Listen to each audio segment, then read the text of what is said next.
నిప్పులాంటి నిజాలను బయట పెట్టాలని ఉందా? Big TV the naked truth కి సమాచారం అందించండి. కింది నెంబర్కు వివరాలను వాట్సాప్ చేయండి.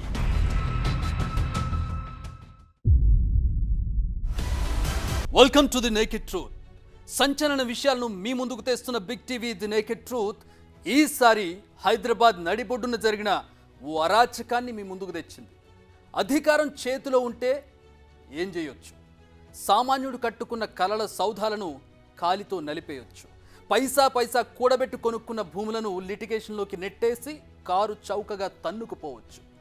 ఇప్పుడు మీరు చూడబోయేది ప్రైమ్ లొకేషన్ ఫినాన్షియల్ డిస్ట్రిక్ట్లో జరిగిన భూదోపిడీ కథ. అధికార యంత్రాంగాన్ని గుప్పెట్లో పెట్టుకుని ఓ వ్యక్తి దోచుకున్న భూముల కథ. సామాన్య సాఫ్ట్వేర్ ఇంజనీర్ల పాలిట వైరస్గా మారిన ఆ బడాబాబు ఎవరు? వారు కష్టపడి కొనుక్కున్న భూములను గుంజుకోవడానికి అతడు రాసిన ప్రోగ్రామ్ ఏంటి? దాన్ని ఎగ్జిక్యూట్ చేసి సాఫ్ట్వేర్ ఇంజనీర్ల డ్రీమ్స్ను క్రాష్ చేసింది ఎవరు? ఇదే ఇవాల్టి ది నేకెడ్ ట్రూత్.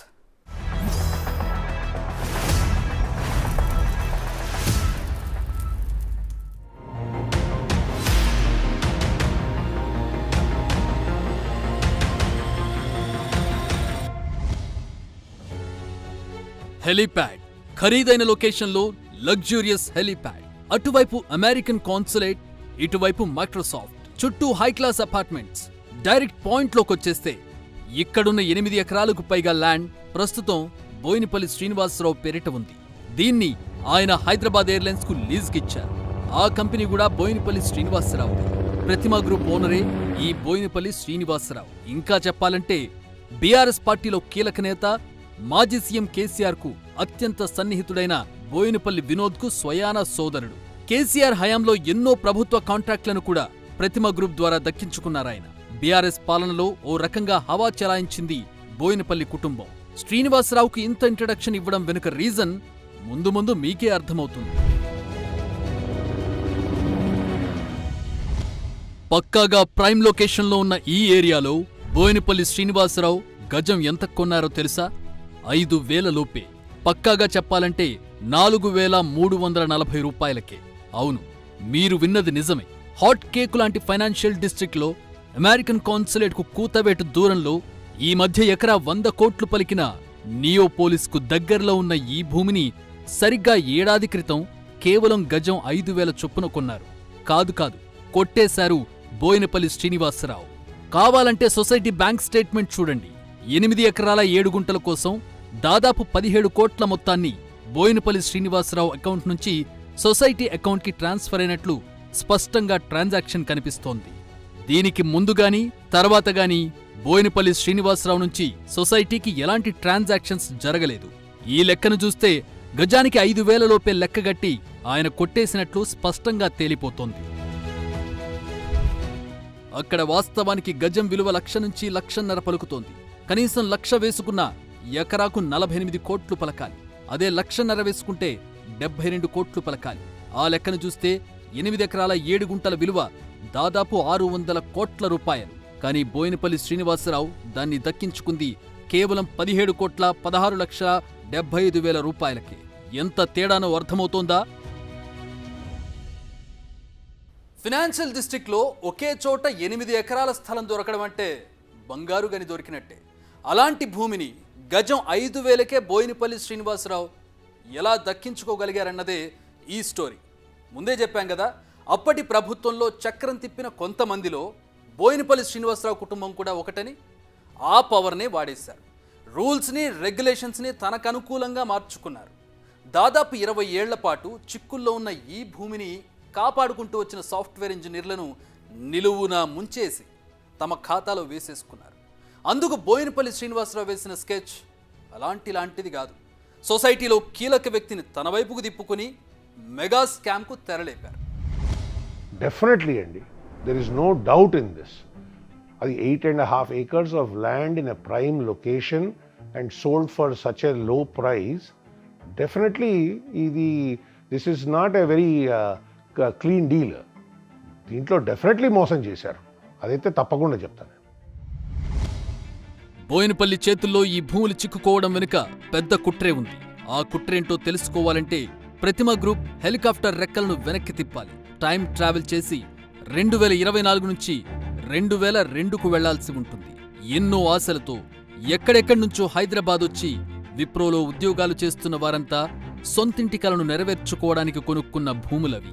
మొత్తం 63 మంది విప్రో ఉద్యోగులు, వారి సన్నిహితులు రియల్ ఎస్టేట్ డీల్స్ చేసే ఓ వ్యక్తి ద్వారా ఈ భూమిని కొనడానికి ముందుకొచ్చారు. The software associates mutually aided cooperative housing society లిమిటెడ్ను రిజిస్ట్రేషన్ చేసుకుని వెంకట్ కోనపల్లిని ప్రెసిడెంట్గా, వేములపాటి ఉదయ్ భాస్కర్ను వైస్ ప్రెసిడెంట్గా ఎన్నుకున్నారు. సొసైటీ సభ్యులకు ఇళ్లు కట్టుకోవడం కోసమే ఈ సొసైటీ అని కూడా బైలాసులో స్పష్టంగా రాసుకున్నారు.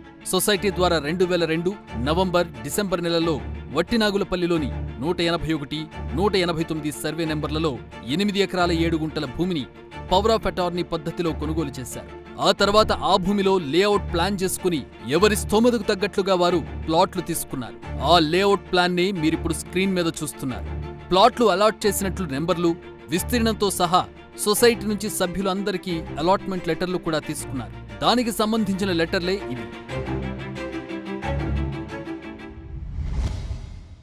అందరం కొంతమంది ఎంప్లాయీస్ ఏమనుకున్నామంటే ఈ మాదాపూర్లో ఇన్వెస్ట్ చేసే బదులు, because rates of already sky rocketed over there, so అది మన రీచ్లో లేదు. సో అందుకని చెప్పేసి why don't we look around Gachibowli area, ఎందుకంటే అక్కడ చాలా ఏరియాస్ చాలా ఉన్నాయి, పెద్ద పెద్ద ల్యాండ్స్ ఉన్నాయి అని చెప్తే అక్కడ ట్రై చేయొచ్చు, అది ఆఫీస్కి కూడా దగ్గర అవుతుంది అని చెప్పేసి అప్పుడు ఆ మినిట్లో ఆ టైంలో అక్కడ చూడడం మొదలుపెట్టామన్నట్టు. సో అప్పుడు ఇన్వెస్ట్మెంట్ వచ్చేసి అప్రాక్సిమేట్లీ పర్ స్క్వేర్ యార్డ్ 1200 చొప్పున తీసుకున్నారు. 300 స్క్వేర్ యార్డ్స్కి వచ్చేసి 3,60,000 దాకా అవుతుంది. సో అట్లాంటివి 2 ప్లాట్స్ తీసుకున్నాము అప్పుడు అక్కడ. So approximately 7 lakhs, and that entire 7 lakhs is what ever I have earned. అప్పుడు ఎంతవరకు అయితే కష్టపడి ఎర్న్ చేసిందంతా కూడా, సేవింగ్స్ చేసింది అంతా తీసుకొచ్చి ఈ ప్లాట్ మీద పెట్టాను. ఇక్కడి వరకు అంతా బాగానే జరిగింది.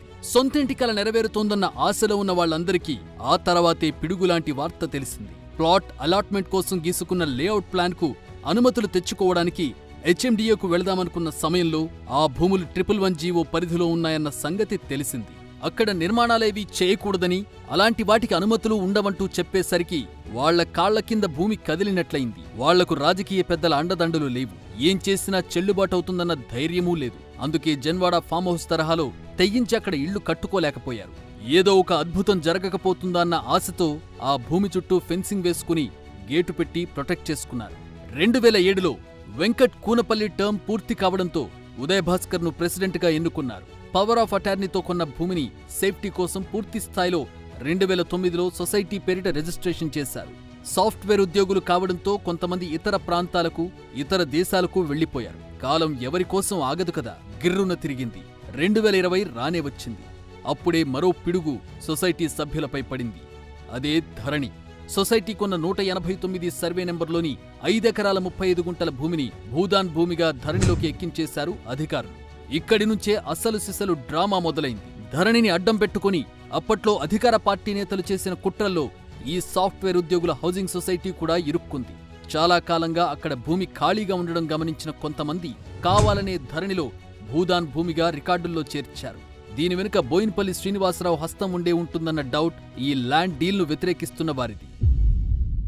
ఒక రకంగా చూస్తే ఒక పొలిటికల్ మాఫియా ఉందని మాకు అర్థమైంది. ఒక పొలిటికల్ మాఫియా, ఎందుకంటే ఇట్లాంటి ల్యాండ్స్ 111 జీవో ఎత్తేస్తున్నారు అనేది తెలిసిన తర్వాత ఏంటంటే ఒక రకమైన ఆ చుట్టుపక్కల శంకర్ హిల్స్, వేరే ల్యాండ్స్ కూడా ఇలాంటి మాఫియాలు ఎంటర్ అవుతున్నారు. ఆ మాఫియాతోనే ఇవన్నీ జరుగుతున్నాయి అనేది ఒకటి అర్థమైంది. ఎందుకంటే రికార్డుల్లో ఎప్పుడూ భూదాన్ భూమిగా లేని ఈ 5 ఎకరాల 35 గుంటల స్థలం సడన్ గా భూదాన్ భూమిగా ఎలా మారిపోతుంది? దీనికి బోయినపల్లి చేతుల్లో కీలుబొమ్మగా మారిన ఉదయ్ భాస్కర్ ఇచ్చిన సమాధానమేంటో తెలుసా? ఎవరో కావాలనే పెట్టారని. ఓ సొసైటీ ప్రెసిడెంట్గా భూములను రక్షించాల్సిన బాధ్యత తీసుకోవాల్సింది పోయి ఆ భూములను ఇక కాపాడలేమని, అమ్ముకోవడం తప్ప మరో మార్గం లేదంటూ సభ్యులను భయపెట్టాడంటే ఆయన స్కెచ్ ఏంటో ఈజీగా తెలుసుకోవచ్చు.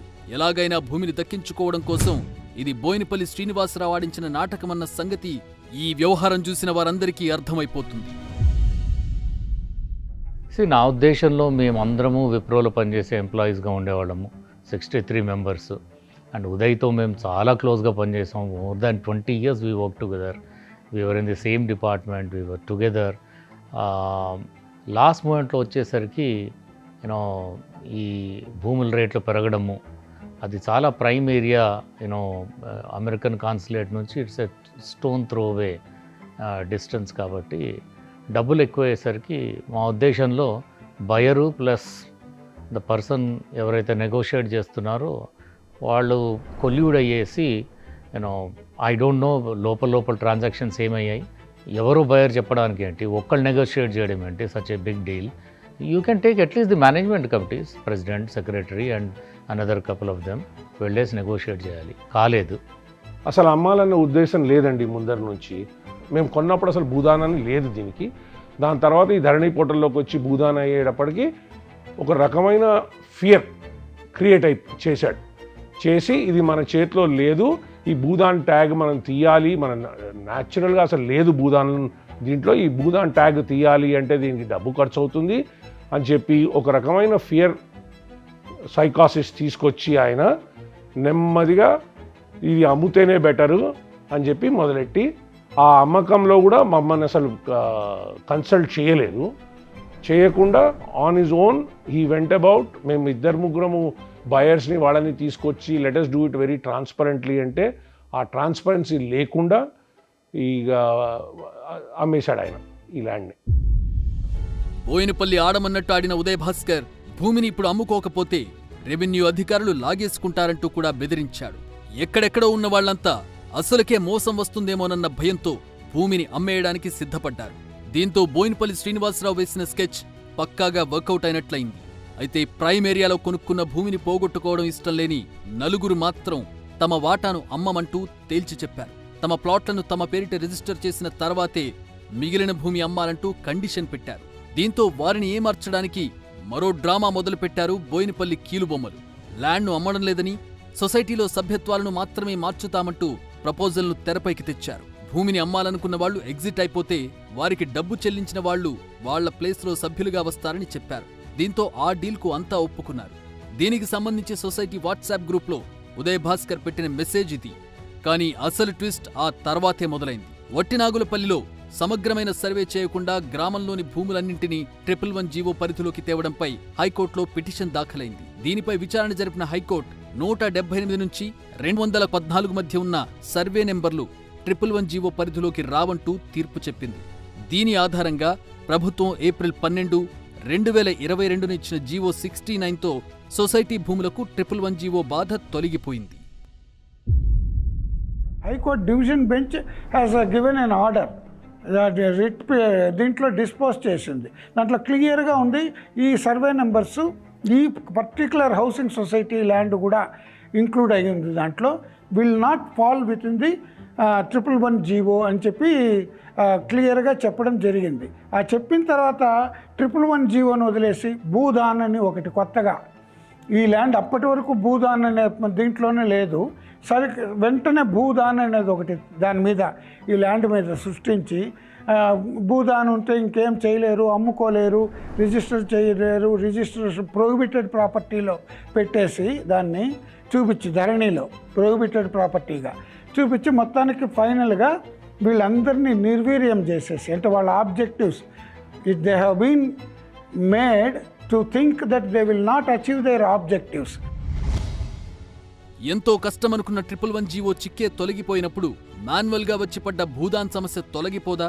ఈ డౌటే చాలా మంది సభ్యులకొచ్చింది. దీనిపై సొసైటీ సభ్యులు నిలదీయడంతో బోయినపల్లి కీలుబొమ్మ ఉదయ్ భాస్కర్కు ఊపిరాడలేదు.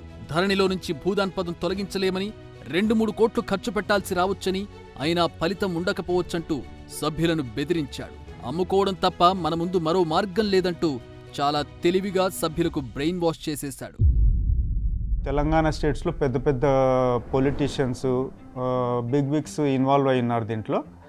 వాళ్ళు ఒకసారి వచ్చేస్తే మీకు వచ్చే డబ్బులు కూడా రావు, మీకు ఎంత డబ్బు వస్తుందో అది తీసుకొని వెళ్ళిపోండి అని భయపెట్టించేసరికి ఆల్మోస్ట్ చాలామంది భయపడి ఈ డబ్బులు కూడా రావేమో అని తీసుకున్నారు. కానీ మేము 20 yearsగా ఇల్లు కట్టుకుందామని వెయిట్ చేసాము. చివరికి 111 జీవో తీసేసిన తర్వాత దగ్గరకు వచ్చేసి మా కళలు నెరవేరుతున్నాయన్న సమయంలో ఇతని ఇట్లాంటి ప్రపోజల్ పెట్టేసరికి మాకు నచ్చలేదండి. ఇందులో ఏదో మతలబుందన్న సంగతి అర్థమైన మరికొంతమంది సభ్యులు మేల్కొన్నారు. తమ ప్లాట్లను తమ పేరిట వెంటనే రిజిస్ట్రేషన్ చేయించాలంటూ డిసెంబర్ 3, 2022న లీగల్ నోటీస్ పంపించారు. దీంతో ల్యాండ్ సేల్ను వ్యతిరేకించే వారి సంఖ్య 11కు చేరింది. లీగల్ నోటీస్కు సరైన సమాధానం రాకపోవడంతో సొసైటీ భూములను అమ్ముకోవచ్చంటూ గతంలో ఉదయ్ కుమార్కిచ్చిన అఫిడవిట్లను వెనక్కి తీసుకుంటున్నట్లు ఉదయ్ కుమార్కు ఈమెయిల్ చేశారు. మీరు చూస్తున్న ఈ ఈమెయిల్స్ ప్రకారం ఉదయ్ కుమార్కు భూమిని అమ్మే అధికారం లేదు. ఆ తర్వాత డిసెంబర్ 18, 2022న సొసైటీ సభ్యులు దుర్గాప్రసాద్, రవీందర్ సైట్ దగ్గరకు వెళ్లి భూదాన్ వ్యవహారంపై ఆరా తీశారు. ధరణిలో పొరపాటున అలా వచ్చిందని అధికారులను అడిగితే కొందరికి తొలగించారన్న విషయం వారికి తెలిసింది. ఈ విషయంపై సొసైటీ వాట్సాప్ గ్రూప్లో జరిగిన సంభాషణ ఇది. సో నేను మా ఫ్రెండ్ దుర్గాప్రసాద్ మీ ఇద్దరం వెళ్ళాం ఆ లొకేషన్కి వెళ్ళిన తర్వాత ఏమైందంటే ఇలా భూదాన్ ట్యాగ్ ఉంది అని చెప్పారు. అయితే మేము ఈ క్రమంలో మేము ఏం చేసామంటే వేరే ఆ పక్క సైట్ల వాళ్ళని ప్లస్ అటు పోలీస్ ల్యాండ్ వాళ్ళని ఎంక్వైరీ చేసినప్పుడు ఏమైందనంటే సో భూదాన్ ట్యాగ్ అనే ల్యాండ్ వేరే డిఫరెంట్గా ఉన్నది, ఇది మన ల్యాండ్లోకి రాదు అనేది ఒకటి తెలిసింది. కాకపోతే ఏంటంటే వీళ్ళు కావాలని ట్యాగ్ చేసినని మాకు అప్పుడు అర్థమైంది. సో పక్క వాళ్ళని కూడా ఎంక్వైరీ చేసినప్పుడు వాళ్ళకు కూడా ఏంటంటే వాళ్ళ ల్యాండ్కి లేదు, ఆల్ ఆఫ్ సడన్గా వచ్చి ఈ ల్యాండ్కి ఎందుకు వచ్చింది అనేది మాకు ఒక డౌట్ వచ్చింది. అది ఓ అప్లికేషన్ పెట్టుకుని భూదాన్ ట్యాగ్ తొలగించే అవకాశం ఉన్నప్పటికీ సొసైటీ ల్యాండ్ను అమ్మేయడానికి ఎందుకు ప్రయత్నిస్తున్నారన్నది సొసైటీ సభ్యులకు అర్థం కాలేదు. ఉదయ్ భాస్కర్ వెనుక చక్రం తిప్పుతోంది బోయినపల్లి శ్రీనివాసరావు అన్న సంగతి వారికి అప్పటికి తెలియలేదు. కానీ తెర వెనుక ఉండి నడిపించింది బోయినపల్లి శ్రీనివాసరావు అనడానికి పక్కాగా ఓ ఆధారం ఉంది. అదే సొసైటీ బ్యాంక్ అకౌంట్ స్టేట్మెంట్. ఈ స్టేట్మెంట్ను జాగ్రత్తగా చూడండి. సెప్టెంబర్ 8, 2022 నాడు సొసైటీ అకౌంట్లో చెక్ ద్వారా 10 లక్షలు డిపాజిట్ అయ్యాయి. దీన్ని డిపాజిట్ చేసింది ఏబీవీఎస్ ప్రకాష్ రావు. ఈయన డబ్బులు ఇవ్వడమే ఈ కేసులో హైలైట్. ఎందుకంటే ఈ ఏబీవీఎస్ ప్రకాష్ రావు బోయినపల్లి శ్రీనివాసరావుకు రైట్ హ్యాండ్. ఆయన కంపెనీలో కీలక వ్యవహారాలన్నీ చక్కబెట్టేది ఈయనే. బోయినపల్లి పేరు బయటకు రాకుండా ఉండడానికే సొసైటీకి ఏబీవీఎస్ ప్రకాష్ రావు ద్వారా అడ్వాన్స్ ఇప్పించారు. మొత్తం డీల్ అయిపోయాక జనవరి 25, 2023న ఆ డబ్బులను తిరిగి ఏబీవీఎస్ ప్రకాష్ రావుకు ట్రాన్స్ఫర్ చేసేశారు. ఒకవేళ నిజంగానే ఏబీవీఎస్ ప్రకాష్ రావు భూమిని కొనాలనుకుని అడ్వాన్స్ ఇచ్చి ఉంటే అతనికి ఎందుకు అమ్మలేదు? అసలు అడ్వాన్స్ కూడా ఇవ్వని బోయినపల్లి శ్రీనివాసరావుకు భూమిని ఎందుకు రిజిస్ట్రేషన్ చేశారు? ఈ విషయాన్ని కాసేపు పక్కన పెట్టి స్టోరీలో కాస్త వెనక్కు వెళదాం. సొసైటీ భూములు అమ్మకం వెనుక ఏదో గూడుపుఠాణీ జరుగుతోందన్న అనుమానం అప్పటికే 11 మంది సొసైటీ సభ్యులకు బలపడింది. ఇక చూస్తూ ఊరుకుంటే లాభం లేదని డిసెంబర్ 31, 2022న కోఆపరేటివ్ సొసైటీస్ రిజిస్ట్రార్, ఐఏఎస్ అధికారి రఘునందన్ రావును కలిశారు. సొసైటీలో జరుగుతున్న అక్రమాలన్నింటినీ వివరించారు. వెంటనే స్పందించిన రఘునందన్ రావు దీనిపై సమగ్ర విచారణకు ఆదేశించారు. ఆ ఆర్డర్ కాపీని ఇప్పుడు మీరు స్క్రీన్పై చూస్తున్నారు.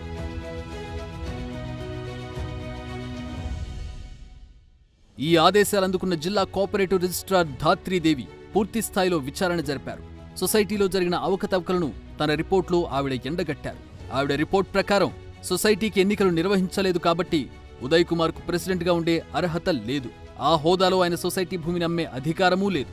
బైలాస్ ప్రకారం సభ్యులకు ప్లాట్లు, ఇళ్లను ఇచ్చే బాధ్యత సొసైటీది తప్ప స్థలాన్ని అమ్ముకునే నిబంధన ఏదీ లేదు కాబట్టి స్థలాన్ని అమ్మడం బైలాస్కు విరుద్ధమని తేల్చారు.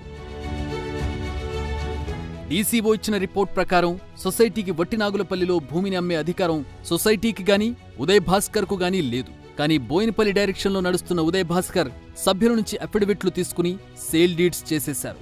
ఇక్కడ కూడా ఖతర్నాక్ గేమ్ ప్లాన్ చేశారు. ఈ మొత్తం వ్యవహారంలో జనవరి 16 నుంచి 20 మధ్య 5 అంటే 5 రోజుల్లో జరిగిన పరిణామాలు ఈ స్టోరీకి ఊహించని క్లైమాక్స్ ఇచ్చాయి. 16th నాడు యాక్చువల్గా డిపోజిషన్కి పిలిచారండి ఉదయ్ భాస్కర్ సైడ్ వాళ్ళని. వాళ్ళ దగ్గర డిపోజిషన్ తీసుకున్నాక ఇంకా వాళ్ళకి అర్థమైనట్టుండి ఇక్కడ ఏదో ఇంకా ఇమ్మీడియట్గా మనం యాక్ట్ చేయకపోతే వీళ్ళు బ్లాక్ వచ్చేమో ఈ సేల్కి అని చెప్పేసి 17th నాడు భూదాన్ ట్యాగ్ ఉన్నది ఒక్కసారి భూదాన్ వెళ్ళిపోయి వాళ్ళకి పట్టాదారు పాస్బుక్ ఇచ్చేశారు. 18th నాడు యాక్చువల్గా మమ్మల్ని డిపోజిషన్కి పిలిచారు. ఆ డిపోజిషన్ తీసుకున్నాక తహసీల్దార్కి ఒక లెటర్ ఇచ్చారు ధాత్రీదేవి గారు, please don't entertain this transaction అని చెప్పేసి. కానీ సర్ప్రైజింగ్గా 19th ఆఫ్టర్నూన్ మార్నింగ్ 10 o'clockకి మేము వెళ్ళి లెటర్ ఇచ్చాము. ఆఫ్టర్నూన్ 1 o'clock కల్లా రిజిస్టర్ అయిపోయింది. రిజిస్ట్రేషన్ చేయొద్దంటూ డీసీఓ నుంచి ఆదేశాలందిన సొసైటీ భూములను బోయినపల్లి శ్రీనివాసరావుకు రిజిస్ట్రేషన్ చేసినట్లుగా జనవరి 18 సాయంత్రం 6:07 ఒక డాక్యుమెంట్, 6:21 రెండో డాక్యుమెంట్ ధరణి పోర్టల్లోకి అప్లోడ్ అయ్యాయి. డీసీఓ ఆదేశాలను తీసుకుని జనవరి 19న ఉదయం సొసైటీ సభ్యులు తహసీల్దార్ ఆఫీసుకు వెళ్లినా ఎవరూ పట్టించుకోలేదు. కానీ అదే రోజు మధ్యాహ్నం రిజిస్ట్రేషన్ పూర్తయినట్లు స్టాంపు కూడా పడిపోయింది. సొసైటీ భూములు బోయిన్పల్లి శ్రీనివాసరావు చేతుల్లోకి వెళ్లిపోయాయి. ఆ వెంటనే సొసైటీ అకౌంట్లోకి శ్రీనివాసరావు అకౌంట్ నుంచి డబ్బులు ట్రాన్స్ఫర్ అయిపోయాయి. ఆ తర్వాతి రోజు అంటే జనవరి 20న సొసైటీ సభ్యుల అకౌంట్లలో గజానికి 5,000 చొప్పున డిపాజిట్ చేసేశారు. చివరకు ల్యాండ్ డీల్ను వ్యతిరేకించిన వారి అకౌంట్లలోనూ ఈ డబ్బులు వేసి చేతులు దులిపేసుకున్నారు. అసలు భూదాన్ ట్యాగ్ను ఏ రిపోర్ట్ ఆధారంగా తొలగించారు? ఒక్క రోజులోనే పట్టాదార్ పాస్బుక్ ఎలా వచ్చేసింది? సొసైటీ భూములు రిజిస్ట్రేషన్ చేయొద్దంటూ ఆర్డర్ ఉన్నా రిజిస్ట్రేషన్ అయిపోయిందంటే బోయినపల్లి శ్రీనివాసరావు ఏ స్థాయిలో చక్రం తిప్పారో ఎవరికైనా అర్థమైపోతుంది. ఏ స్థాయిలో ఒత్తిడి రాకపోతే గండిపేట తహసీల్దార్ ఈ భూమిని రిజిస్ట్రేషన్ చేస్తారు. క్లియర్గా కనపడింది నాకేంటంటే ఈ society itself was formed as a housing society. దాని పేరే software mutually aided cooperative housing society. So వీళ్ళు 2002లో ఆ ల్యాండ్ను కొన్నప్పుడే that land was purchased and treated as non agricultural land. When that was treated as non-agricultural land belonging to a cooperative society for the very purpose of laying plots వేయాలి, layout చేయాలి అనే ముఖ్య ఉద్దేశంతో ఆ society ల్యాండ్ను కొంటే దాన్ని నా agricultural land కింద తహసీల్దార్ ఎలా రిజిస్ట్రేషన్ చేశారో నాకు అర్థం కాలేదు. ఈ మొత్తం వ్యవహారాన్ని ఒక్కసారి షార్ట్గా చూస్తే జనవరి 16న డీసీఓ ముందు విచారణకు ఉదయ్ భాస్కర్ హాజరయ్యారు. జనవరి 17న రికార్డులో నుంచి భూదాన్ పదం తొలగించి సొసైటీకి పట్టా పాస్బుక్ ఇచ్చేశారు. జనవరి 18న సొసైటీ భూములను రిజిస్ట్రేషన్ చేయొద్దంటూ తహసీల్దార్కు డీసీఓ నోటీస్ పంపించారు. జనవరి 19న బోయినపల్లి శ్రీనివాసరావు పేరిట సొసైటీ భూములను తహసీల్దార్ రిజిస్ట్రేషన్ చేసేశాడు. జనవరి 20న సొసైటీ సభ్యుల అకౌంట్లలోకి గజం 5,000 చొప్పున డబ్బులు డిపాజిట్ అయిపోయాయి. అధికారం చేతుల్లో ఉంటే ఎంత అడ్డగోలుగా పనులు చేసుకోవచ్చనడానికి ఈ 5 రోజుల్లో జరిగిన సంఘటనలే నిదర్శనం. 2 ఏళ్ల పాటు సొసైటీని పీడించిన ధరణిలో భూదాన్ సమస్య బోయినపల్లి శ్రీనివాసరావు తలుచుకోగానే ఒక్క రాత్రిలో మారిపోయింది. అసలు సొసైటీ భూములను అమ్ముకోవాలనుకున్నదే భూదాన్ సమస్య రావడం వల్ల. అదే లేనప్పుడు అమ్ముకోవాల్సిన అవసరమే ఉండదు. అంతవరకు మా ప్రెసిడెంటే మోసగాడు అని మేము నిర్ణయించుకున్నాము. దాని తర్వాత తెలిసింది ఏంటంటే రిజిస్ట్రేషన్ అయిపోయింది కదా 19 జనవరిలో. ధరణిలో క్లియర్గా పేరు తెలుస్తూ ఉంది. బోయినపల్లి శ్రీనివాసరావు కరెంట్ ఓనర్ అని చెప్పేసి ధరణిలో చూపిస్తూ ఉంది. అది రిజిస్ట్రేషన్ కాకముందు ఇట్లా అవుతుంది అని తెలిసి గండిపేట తహసీల్ ఆఫీస్కి వెళ్ళేసి కూడా రిక్వెస్ట్ చేసుకున్నాం తహసీల్దార్ని. అతను ఒప్పుకోలేదు. కోఇన్సిడెంట్లీ ఇతను బోయినపల్లి శ్రీనివాసరావు అదే ఆఫీస్లో ఉన్నాడు. అతను కొనుగోలుదారని మాకు అప్పటికి తెలియదు. ఆయనతో కూడా 10 నిమిషాలు మాట్లాడాం. అతను ఎవరో తెలియక మాట్లాడాం. అది అయిన గంట తర్వాత మొత్తం ప్రాసెస్ కంప్లీట్ చేసేసారండి. అంటే కావాలనే ధరణిలో భూదాన్ భూమిగా చూపించి సొసైటీ సభ్యులను బెదిరించి బోయినపల్లి శ్రీనివాసరావు ఈ భూములను లాక్కున్నారా? 600 కోట్ల విలువైన భూమిని కారు చౌకగా 17 కోట్లకే కొట్టేశారా? అసలు సొసైటీ భూములు భూదాన్ భూములుగా రికార్డుల్లో చేర్చిందెవరు? వాటిని తొలగించకుండా చివరిదాకా అడ్డుపడిందెవరు? బోయినపల్లి శ్రీనివాసరావు కొనగానే రికార్డుల నుంచి భూదాన్ అన్న పదం ఎలా మాయమైంది? భూదాన్ ట్యాగ్ రాత్రికి రాత్రి తొలగిపోయే అవకాశం ఉన్నప్పుడు 600 కోట్ల విలువైన భూమిని 17 కోట్లకే శ్రీనివాసరావుకు ఉదయ్ భాస్కర్ ఎందుకు అమ్మేశారు? అలా అమ్మేసినందుకు ఎక్స్ట్రాగా ఏమైనా ఉదయ్ భాస్కర్కి అందాయా? అందుకే సొసైటీ సభ్యులను బెదిరించి భయపెట్టి ఈ ల్యాండ్ అమ్మేశారా? కేవలం సొసైటీలో మెంబర్లు మాత్రమే మారతారని భూమి మొత్తాన్ని అమ్మడం లేదంటూ చెప్పిన ఉదయ్ భాస్కర్ మొత్తం భూమిని ఎలా అమ్మేశాడు? అసలు భూమిని అమ్మే అధికారమే లేని ఉదయ్ భాస్కర్ సంతకాన్ని గండిపేట తహసీల్దార్ ఎలా ఆమోదిస్తాడు? డీసీఓ నుంచి స్పష్టమైన ఆదేశాలు వచ్చినా గండిపేట తహసీల్దార్ ఎందుకు రిజిస్ట్రేషన్ చేశారు? ఈ ప్రశ్నలన్నిటికీ ఇప్పుడు సమాధానం కావాలి.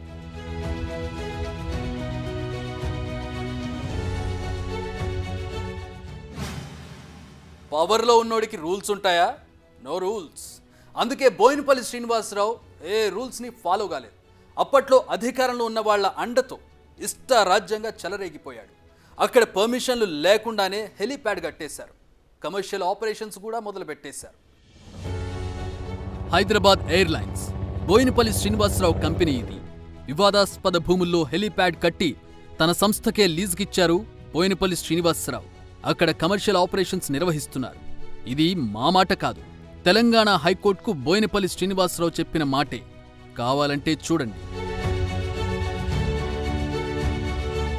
హై సెక్యూరిటీ జోన్లో ఉండే అమెరికన్ కాన్సులేట్ దగ్గరలో ఉంది బోయినపల్లి హెలిప్యాడ్. కమర్షియల్ ఆపరేషన్స్ నిర్వహించడానికి హెలిప్యాడ్ నిర్మించాలంటే డీజీసీఏ అనుమతులు తప్పనిసరిగా తీసుకోవాలి. మరి వట్టినాగులపల్లిలో హెలిప్యాడ్ నిర్మాణానికి పర్మిషన్ ఇచ్చారా అంటూ ఆర్టీఐ ద్వారా సమాచారం అడిగితే డీజీసీఏ రిప్లై ఏంటో మీరే స్క్రీన్పై చూడండి. అక్కడ హెలిప్యాడ్ నిర్మాణానికి సంబంధించి ఎలాంటి సమాచారం డీజీసీఏ దగ్గర లేదట. అంటే no application, no permission, direct construction. ఎందుకంటే ఇక్కడ ఉన్నది బోయినపల్లి. పోనీ స్టేట్ లెవెల్లో పర్సనల్ హెలిప్యాడ్ ఏర్పాటు చేసుకోవాలంటే R&B పర్మిషన్ అడగాలి. అది చేయలేదు. ఎందుకంటే అధికారంలో ఉన్నది తమ పార్టీనే. తమను అడిగే ధైర్యం ఎవరిదనేనా?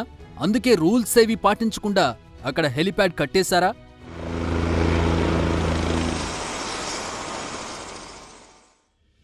అంత హడావిడిగా ఇక్కడ హెలిప్యాడ్ కట్టడానికి కారణమేంటో తెలుసా?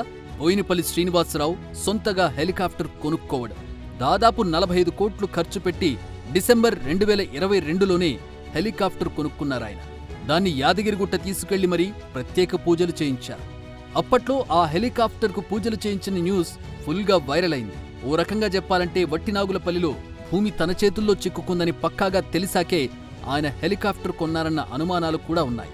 ఈ మొత్తం వ్యవహారంలో ఏదో తేడా ఉందన్న విషయం ఆ పూజల సమయంలో ఆయన చేతిలో ఉన్న గుమ్మడికాయ కూడా తెలిసినట్టుంది. అందుకే ఈ పాపం నాకొద్దంటూ కొట్టగానే పగలకుండా పక్కకెగిరిపోయింది.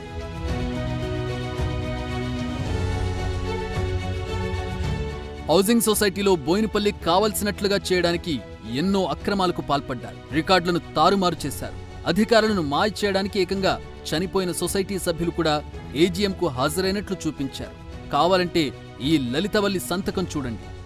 నవంబర్ 2007, 2008, 2009 చివరకు 2021లో కూడా జనరల్ బాడీ మీటింగ్కు హాజరైనట్లు ఆమె ఆడిట్ రిపోర్ట్ను ఆమోదిస్తూ సంతకం చేసినట్లు చూపించారు. కానీ 2007 జనవరిలోనే ఆమె మృతి చెందారు. దాన్ని ధృవీకరించే ఆమె డెత్ సర్టిఫికెట్ ఇదే.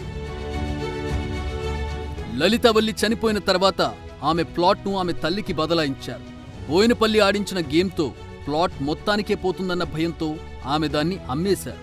కానీ మొదట్లో ఉన్న రికార్డు ప్రకారం సంతకాలను ఫోర్జరీ చేసిన బోయినపల్లి ముఠా లలితవల్లి చనిపోయిందన్న విషయాన్ని గుర్తుంచుకోలేదు. సొసైటీలో ఎంత అడ్డగోలుగా వ్యవహరించారో అర్థం చేసుకోవడానికి ఈ ఒక్క ఎగ్జాంపుల్ చాలు. 111 జీవో ముప్పు తొలగిపోయినా ధరణి బూచిని చూపించి ఆ స్థలాన్ని కొట్టేశారు బోయినపల్లి శ్రీనివాసరావు. పైకి అంతా చట్టబద్ధంగానే జరిగిందని చూపించినా దాని వెనుక ఉన్న బొక్కలే ఇవన్నీ.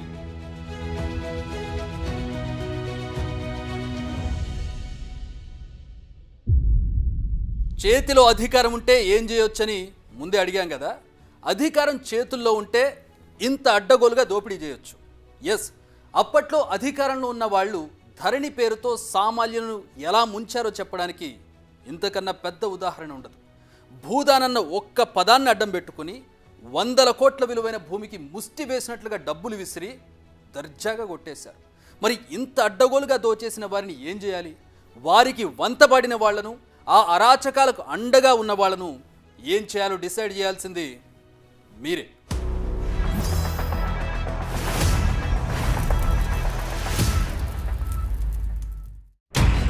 నిప్పులాంటి నిజాలను బయట పెట్టాలని ఉందా? Big TV the naked truth కి సమాచారం అందించండి. కింది నెంబర్కు వివరాలను వాట్సాప్ చేయండి.